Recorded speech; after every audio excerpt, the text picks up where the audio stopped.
देखिए, जितने भी लोग गोबर और गौमूत्र की बात कर रहे हैं, वो जैसे ही बीमार पड़ते हैं वो एम्स भी नहीं जाते हैं, वो मेदांता जाते हैं। इनमें से कोई भी व्यक्ति मंदिर में नहीं जाता है झाड़ फूंक कराने। इनमें से कोई भी व्यक्ति जाके किसी पुजारी के पास नहीं करता है कि हमारे ऊपर मंत्र फूंक दो और हम ठीक हो जाएंगे, या राम नाम नहीं जपता है तुरंत बीमार होने पर, छींक आने पर तुरंत मेदांता चले जाते हैं। और वहीं इस देश का बहुसंख्यक हिस्सा ऐसा है जो आज भी सरकारी अस्पतालों के, सरकारी विश्वविद्यालयों के, सरकारी स्कूलों की सीढ़ियों पर तक भी नहीं पहुंच पा रहा है। साफ सीधी बात है कि जो संघ का प्रचार करते हुए सबसे आगे नजर आएंगे, ना तो वो अपने बच्चों को कभी शाखा भेजते हैं, ना अपने बच्चों को वो सरकारी स्कूल भेजते हैं, वो अपने बच्चों को भेजते हैं कॉन्वेंट स्कूल्स। जिसका विरोध वो मुखर तौर पर करते हैं, उन कॉन्वेंट स्कूल्स और फॉरेन यूनिवर्सिटीज़ में अपने बच्चों को भेजकर। साफ सीधी बात यह है कि धर्म को एक सीढ़ी बनाकर लार्जर एजेंडा क्या है कि बची कुची जो सार्वजनिक शिक्षा प्रणाली है, पब्लिक फंडेड एजुकेशन है, उसको किस तरीके से बेचकर कॉर्पोरेट के सुपुर्द कर दिया जाए, और बजाय बेहतर सीढ़ियां बनाने के कि जिससे निचले तबके के छात्रों को बेहतर शिक्षा मिल सके, समान शिक्षा मिल सके, रेगुलर एजुकेशन मिल सके, बचे कुचे सरकारी स्कूल के ढांचे को और तोड़ दिया जा रहा है। बचे कुचे जो हायर एजुकेशन है, कॉलेज और यूनिवर्सिटीज़ हैं, उनको और ज़्यादा ख़राब दर्जे पर ले जाया जा रहा है। अगर आपको एक कुछ फैक्ट्स मैं बता दूं, जिस कॉलेज में, दिल्ली विश्वविद्यालय के रेगुलर कॉलेजेस में तो फीस बढ़ ही रही है, पर उसकी तुलना में इसी यूनिवर्सिटी का जो ओपन लर्निंग मोड है, उसमें पिछले 3 सालों में 300% की वृद्धि हुई है फीस में। तो समान शिक्षा की बात करें ना, सबको देखिए पढ़ने का अधिकार दिया था। जैसे अभी कुछ देर पहले आपने कहा कि इंग्लिश को ख़त्म करना चाहते हैं, आज भी जब फॉरेन डिप्लोमेट्स देश में आ रहे हैं, जिनके बारे में कई बार सरकार ही सीना ठोककर अपनी पीठ थपथपा रही है कि इनको बुला पा रहे हैं, इनसे बात कर रहे हैं, उनसे बात करने के लिए भी आखिरकार आप खुद इंग्लिश का ही सहारा ले रहे हैं। तो मामला ये है कि इंग्लिश का एक्सेस उसी से छीना जाएगा जिसके पास पहले से इंग्लिश का एक्सेस नहीं है। सरकारी स्कूल का छात्र जो है, या जो छात्र सरकारी स्कूल तक भी नहीं पहुंचा है, वरना आप खुद जब इन बड़े बड़े मंचों पर जाते हैं तो आप, साफ सीधी बात यह है कि इंग्लिश का एक्सेस आपको बेहतर जॉब अपॉर्चुनिटीज़, बेहतर अवेयरनेस और इन सारी चीज़ों के लिए एक सीढ़ी है आपका इंग्लिश मीडियम एजुकेशन। अपने बच्चों को क्या आप संस्कृत मीडियम एजुकेशन में भेजते हैं? कोई नेता नहीं भेजता, कोई बिजनेसमैन नहीं भेजता, कोई भी इंसान जो डंका बजाता घूम रहा है back to the Vedas, back to the gurukul वाली थीम का, कोई भी ऐसा व्यक्ति, कोई परिवार, कोई राजनीतिक परिवार, कोई पॉलिटिशियन नहीं भेज रहा है अपने बच्चों को संघ के स्कूलों में, शाखाओं में। तो सीधी बात यह है कि यहाँ पर शिक्षा के, सार्वजनिक शिक्षा के अनौपचारीकरण, निजीकरण, कॉर्पोरेटाइजेशन, बाजारीकरण का पूरा रास्ता हर नई नीति, हर नए ड्राफ्ट बिल के साथ पास होता है। और उसका सबूत यह है कि इन मसौदों को जनता के बीच में सर्कुलेट ही नहीं किया जाता है, जो कि प्रावधान होना चाहिए कि पहले जनता से कंसल्टेशन हो, स्टेक होल्डर्स से कंसल्टेशन हो, शिक्षाविदों से कंसल्टेशन हो, स्टूडेंट से कंसल्टेशन हो कि नई पॉलिसी जो आ रही है एजुकेशन में, उसमें उनकी क्या राय है, उनकी क्या डिमांड्स उसमें शामिल है कि नहीं शामिल है। ऐसा कुछ भी नहीं होता है, डुक छुप कर इन बिल्स को इंट्रोड्यूस किया जाता है पार्लियामेंट में और रफा दफा करके किसी तरीके से आनन फानन में इनको पास कर दिया जाता है। क्या भारत से एजुकेशन का स्तर खत्म करना चाहती है, पाखंडवाद को लाना चाहती है यहाँ पर? मंशा ये है कि जो 1% से भी कम इस देश का हिस्सा है, जो अमीर परिवारों से आ रहा है, बहुत महंगी private school education plus coaching centres afford कर सकता है, सिर्फ उसी का एकाधिकार best of the best education institutions पर बना रहे, ताकि उसके जरिए से बेहतर नौकरियों पर कब्जा बना रहे उनका। इसीलिए चाहता तो वही होना है। जी, ये बात है। लेकिन अभी आरएसएस की भी अगर हम बात करें तो जो निचले तबके के उनके खुद के रिक्रूट्स हैं, जो शाखाओं में काम कर रहे हैं, उनके बच्चों से भी जाकर पूछ लीजिए कि क्या उनके बच्चों को बहुत बेहतर शिक्षा मिल पा रही है। तो यहाँ पर आपको उनके अपने जिन काडर के अंदर भी जो एक सेगमेंटेशन है, जो एक विभाजन है, वो साफ तौर पर दिख जाएगा कि उनके खुद के नेता और उनके खुद के लोग जिनसे वो नारा लगवा रहे हैं, उनके जीवन में, उनके एजुकेशनल एक्सेसिबिलिटी में कितना अंतर, उनके लाइफ स्टैंडर्ड्स में कितना अंतर है। तो यहाँ से हम यही सारे डिमांड्स उठाने आए हैं कि आज के समय में सबसे मुख्य हमारी डिमांड्स ये हैं कि किंडरगार्टन से लेके पोस्ट ग्रेजुएशन, केजी से लेके पीजी तक, अगर कोई देश ये कहना चाहता है कि वो विश्व गुरु बन रहा है, आगे बढ़ रहा है, और आप भी अगर किसी भी सरकार का समर्थन करते हो, आम जनता से ये हम बात कहना चाहते हैं, किसी भी सरकार का समर्थन करते हो, आप भी ये सपना देखेंगे कि आपके बच्चों को बेहतर से बेहतर शिक्षा मिल सके। तो हमारे आसपास के लोगों को और हमें बेहतर शिक्षा सिर्फ तभी मिल सकती है जब सबसे कमज़ोर से कमज़ोर कड़ी, जो देश में सबसे गरीब बच्चा है, उसको भी बेहतर एजुकेशन मिले, तभी हमारे आस पड़ोस वालों को भी मिल सकती है। तो हमें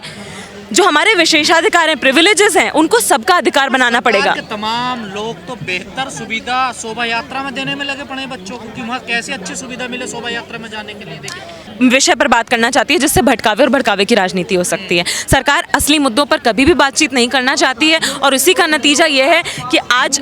आप ज़मीनी स्तर पर किसी भी इलाके में, दिल्ली की देश की राजधानी से लेकर गाँवों तक चले जाइए, लोगों का जो आक्रोश है, लोगों का जो असंतोष है, लोगों की जो लिविंग स्टैंडर्ड्स हर साल गिर रहे हैं, एजुकेशन से उनका एक्सेस जो कट रहा है, बेहतर रोजगार की अपॉर्चुनिटी से एक्सेस कट रहा है, वो ज़मीनी स्तर पर साफ तौर पर झलकता है। तो यहाँ से क्लियर डिमांड्स हमारी ये है, केजी से पीजी तक सबको। जिम्मेदार कौन है? सरकार सीधी तौर पर जिम्मेदार है, सरकार की नीतियाँ सीधी तौर पर जिम्मेदार हैं और जनता को भी जिम्मेदारी उठानी पड़ेगी इस स्तर पर कि हम सरकार की इस तरीके की जनता विरोधी, गरीब युवा विरोधी, छात्र विरोधी नीतियों का पुरजोर तरीके से विरोध करें और इस तरीके की डिमांड्स को उठाएं कि जब इस देश का बहुसंख्यक छात्र सरकारी स्कूल में पढ़ रहा है तो उस सरकारी स्कूल के छात्र को 20% डेप्रिवेशन पॉइंट्स मिलें 12वीं के बाद हायर एजुकेशन में, सरकारी विश्वविद्यालयों में। लगता है देश से वैज्ञानिक सोच डेवलप होती थी वो खत्म हो चली है अब देश में। कोई देखिए, गोबर में लग रहा, कोई गौमूत्र में लग रहा, कोई कहीं लग रहा, कोई कहीं लग रहा। देखिए, जितने भी लोग गोबर और गौमूत्र की बात कर रहे हैं वो जैसे ही बीमार पड़ते हैं वो एम्स भी नहीं जाते हैं, वो मेदांता जाते हैं। इनमें से कोई भी व्यक्ति मंदिर में नहीं जाता है झाड़ फूंक कराने। इनमें से कोई भी व्यक्ति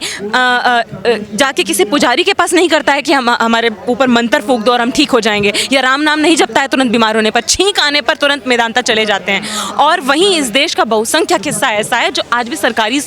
अस्पतालों के, सरकारी विश्वविद्यालयों के, सरकारी स्कूलों की सीढ़ियों पर तक भी नहीं पहुंच पा रहा है। उसी हाशिया तबके की, उसी बहुसंख्यक हिस्से की आवाज़ और अधिकार उठाने के लिए हम यहाँ पर आज मौजूद हुए हैं और यही सबसे अपील है कि अपने अधिकारों के लिए और सभी के अधिकारों के लिए जागृत हों, एक साथ मिलकर बोलें और सरकार की इस तरीके की जनता विरोधी नीतियों को पुरजोर तरीके से उनका विरोध करें, अपने हक में आवाज़ उठाएं। परंपरागत तौर पर अगर हम शिक्षा के इतिहास को देखें तो हमारे देश की सरकारें, देश के नेता जो कई बार धर्म की राजनीति करते हैं वो इस बात को जनता को भुला देना चाहते हैं कि वही देश है जहां गुरुकुल प्रथा थी। सबको सदियों से, पूरी जनता को शिक्षा का अधिकार नहीं था। इस देश में सिर्फ जो राजे रजवाड़ों के घरों से आ रहे थे, ज़मींदारों के परिवारों से आ रहे थे, साहूकारों के परिवारों से आ रहे थे,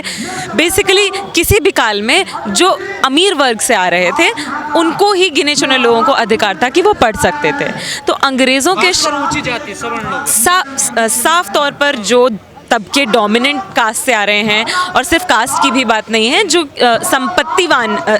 वर्ग है उनको ही अधिकार हुआ करता था। तो साफ सीधी सी बात ये है, आज हम जिस धरना प्रदर्शन का हिस्सा यहाँ पर बने हुए हैं, joint forum on movement JFME के कॉल पर यहाँ पर आज अलग अलग संगठन देश के अलग अलग कोनों से मौजूद हुए हैं धरना प्रदर्शन को लेकर कि नई शिक्षा नीति 2020 जिसको अलग अलग चरणों में अलग अलग विश्वविद्यालयों में फेज्ड मैनर में लागू किया गया है उसको, और जो अभी ड्राफ्ट आया है HECI 2025 बिल, उसके क्या क्या मंशाएं हैं जिससे धीरे धीरे अगर हम देखें तो साल दर साल किस तरीके से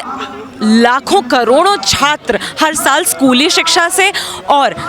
कॉलेज की एजुकेशन से सिस्टमैटिकली बेदखल हो रहे हैं। इस पूरी डिस्कोर्स पर, पूरे नैरेटिव पर, पूरी बातचीत पर, पूरी सच्चाई पर पर्दा डालने के लिए हर तरीके की भटकावे वाली डिस्कशंस और डिबेट्स हमारे देश के नेता, प्रधानमंत्री, सरकारें पूरी तरीके से करने में पूरी तरह से संलग्न रहते हैं। अभी की बात करें तो HECI बिल जिसका यहाँ पर साफ तौर पर हम मुखर तौर पर विरोध कर रहे हैं, वो ये प्रपोज कर रहा है, जिसका पूरा जिक्र NEP 2020 के ड्राफ्ट में भी था। वो ये कहता है कि अलग अलग जो UGC है, NCTE है, AICTE है, इन सारे फोरम्स को मिलाकर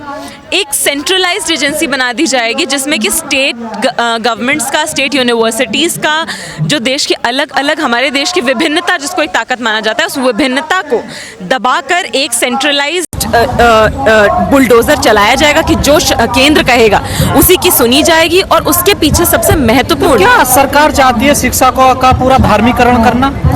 सिर्फ धार्मिकरण करना मकसद नहीं है। धार्मिकरण का बात जैसे हो रही तो क्या किया जाए? देखिए, धार्मिकरण एक जरिया है जिसके जरिए से अनौपचारिकरण, निजीकरण और शिक्षा के बाजारीकरण का पूरा रास्ता साफ किया जा रहा है। आज स्टेट यूनिवर्सिटीज़ की हालत ये है और सेंट्रल यूनिवर्सिटीज़ की भी हालत ये है कि जिनकी विश्वविद्यालयों के और स्कूलों की हालत जर्जर थी, जिन्हें सुधारे जाने की ज़रूरत थी, आज उन्हें बंद किया जा रहा है। 2020 की नई शिक्षा नीति के तुरंत बाद 2021 से 22 की बात अगर हम करें तो UDISE की रिपोर्ट बताती है कि 20,000 से ऊपर छात्र स्कूल बंद किए गए हैं, लाखों लाख छात्र जो हैं शिक्षा के दायरे से संस्थागत तौर पर इस तरीके से बाहर हो रहे हैं कि स्कूलों और विश्वविद्यालयों की हालत को सुधारे जाने की बजाय उन्हें बंद किया जा रहा है, उनको मर्ज किया जा रहा है। यूनिवर्सिटीज़ में अक्रेडिटेशन के नाम पर, यानी कि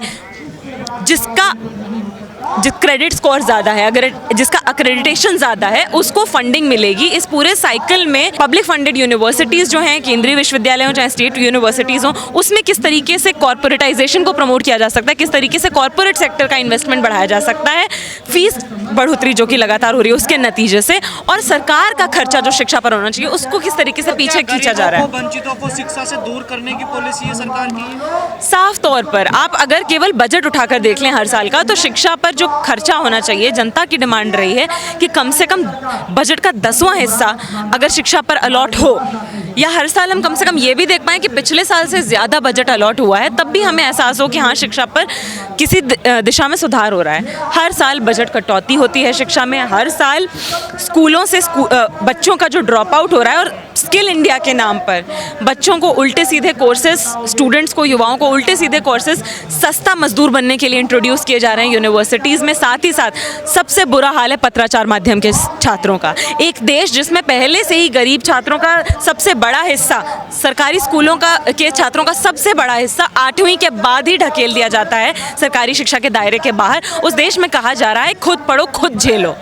मुक्त शिक्षा, ओपन डिस्टेंस लर्निंग, ODL का एक्चुअली मकसद ये है कि खुद पढ़ो खुद झेलो, जेब में पैसा है, कोचिंग अफोर्ड कर सकते हो, महंगा स्कूल अफोर्ड कर सकते हो, तो सपना देखो कि आगे तुम भी दिल्ली विश्वविद्यालय के स्टीफेंस कॉलेज में, मिरांडा हाउस में पढ़ सकते हो, वरना तुम साफ तौर पर इग्नू, SOL, इस तरीके की घटिया संस्थानों में आप एडमिशन लीजिए और मुश्किल से महीने के 6 से 7-8 हज़ार की नौकरी के चंगुल में अपने 8वीं के बाद के दिनों से ही फंस कर उम्र भर उसी तरीके की बेगारी, मजदूरी और एक तरीके की स्लेवरी में सस्ते मजदूर बनकर आप पिसते रहिए, उसी साइकिल में आप बंधे रहिए। देखिए, ऐसे ही इस सवाल पर अगर बात करें तो संस्कृत में अगर 4 लाइनें अगर उनसे कोई बात करने लग जाएगा तो सबसे पहले तो उन्हीं की समझ, उन्हीं की बुद्धि, विदेशों में इंग्लिश ही पढ़ रहे हैं ना सबके देखे।